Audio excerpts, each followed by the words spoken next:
Yang tak boleh tu yang barat tu, right or wrong my country. Nasionalisme sebagaimana yang ada takrif dalam Oxford Dictionary of the English Language, yang ditakrifkan dalam Webster Dictionary, Macmillan Dictionary. Itu dia yang tak bolehnya, right or wrong my country, sampai berlaku peperangan untuk menegakkan bangsa. Sebagaimana disebut oleh Iqbal dalam syair dia, saya ingat lebih kurangnya, dia kata dalam satu beberapa bait tu, terjemah lebih kurang, wahai penghuni kota barat, bumi Tuhan ini bukan kedai.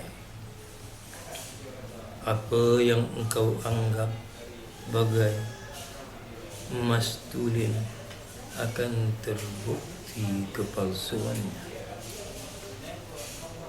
Tamadun kamu akan membunuh diri dengan pedang sendiri, sebab sarang di ranting rapuh tidak akan aman. Saya tengok lagu tu. Oh, the dwellers of the cities of the west, God's earth is not a shop that which you regard as a genuine coin will be proven to be its counterfeit. Your civilization will commit suicide with its own sword, for a nest on a fragile bough will never endure. Lepas dia balik perang, pasal nasionalisme, hentam negara lain. Orang Melayu kita ni dalam mujallah Hikmah, mujallah Pengasuh, dalam mujallah Saudara, dan beberapa mujallah sebelum perang, bila tulis apa-apa, demi alif ba ta, agama, bangsa, tanah air. Artinya bangsa Melayu ni selalu menggabungkan fahaman sayang kepada watan itu. Sebab itu istilah wataniyah terkenal masyhur. Ni madrasah wataniyah, sekolah wataniyah, ini wataniyah. Bukan sama dengan nasionalisme barat. Orang yang mengelirukan perkara yang berlaku di negeri kita dengan istilah yang datang dari tamadun dari luar. Saya miling kepala, hanya kata la haula wala quwwata illa billah. Rosak persaudaraan kita. Walah, benda ni tak betul. Dan orang seperti Said Nursi pun dalam ceramah dia di Damsyik awal tahun abad Masihi, tahun sekitar 20-an di Damsyik, dia ceramah mempromosikan apa yang dia panggil sebagai positive nationalism, aliran sayang kepada bangsa yang positif, yang tak dikehendaki oleh hadis tu. Laisa minna man da'a ila asabiyyah, tidak termasuk di kalangan kami orang yang berjuang tanpa berjuang. Itu ialah dalam hadis yang dicatat dalam Kanzul Ummal. Kanzul Ummal pun hadis, ialah antu'ina ala akhaka, antu'ina akhaka ala zulm. Kamu tolong saya, kamu buat benda zalim, buat kezalim ke orang. Ini kita bukan buat zalim ke orang pula ada buat zalim ke kita. Jadi kaya dari kita, rezeki ekonomi jadi majoriti, kita jadi minoriti rezeki ekonomi.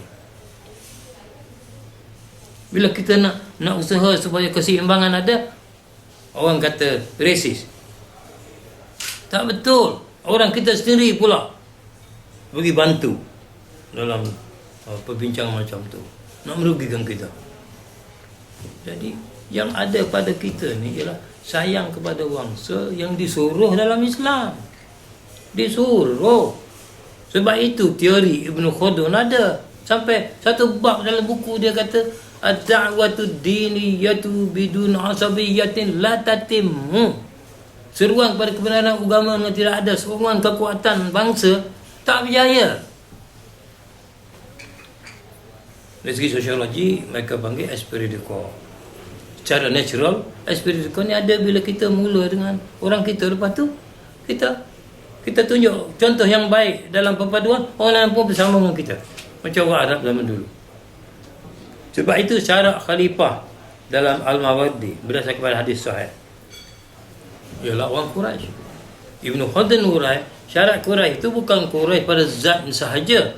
Mana bangsa yang kerjasama dia sangat kuat, tolong-menolong kuat, dia yang kita kena jadikan ini. Dan di sini sepatut kita dia tunjuk contoh sebab kita majoriti.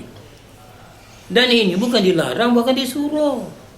Sebab itu dalam Quran Nabi diajar oleh Quran, kul, kata, lepas tu dia kata ikut ayat tu, la as'alukum alaihi ajran illa mawaddata fil qurba. Aku buat ni bukan nak upah, aku buat ni kerana sayang kepada kerabat, bangsa.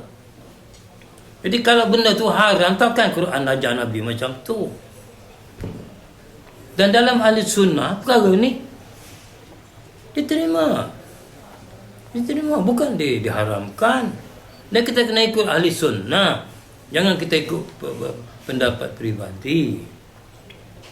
Jangan langgar sistem ilmu ahli sunnah dalam huraian benda-benda yang penting-penting seperti ini. Kita kena bersama dalam ahli sunnah. Sebab perbincangan ilmiah yang paling tinggi keabsahannya pada orang Islam dalam tamadun kita tak ada banding ahli sunnah. Kalau kita langgar benda tu, kita anggap yang kita punya lebih daripada kerangka asal. Ini yang saya selalu panggil intellectual and spiritual barbarism, kebiadaban intelektual dan rohani yang tidak dimaafkan. Dan kita tak boleh biarkan benda ini berlaku atas dasar kebebasan mengeluarkan pendapat sebagaimana yang ada dalam First Amendment perlembagaan Amerika. Itu dia punya budaya, itu lain. Jangan ikut the First Amendment dia tu dalam perlembagaan tu. Jadi kita balik kepada konsep fahaman sayang kepada bangsa yang disahkan oleh ajaran ahli sunnah, yang terelak daripada perbuatan menzalimi hak orang. Kita menunjukkan contoh yang baik, perpaduan yang baik dalam negeri ini. Kalau kita golongan majoriti tak berjaya untuk menunjukkan contoh yang baik dalam perpaduan, bagaimana kita nak membinakan satu bangsa yang ada dalam satu negara? Dan Nabi kita SAW menunjukkan contoh di Madinah dulu, dalam perlembagaan Madinah. Dia panggil Yahudi, Kristian dan Islam tu ummatan wahidatan min dunina. Umat tu semua.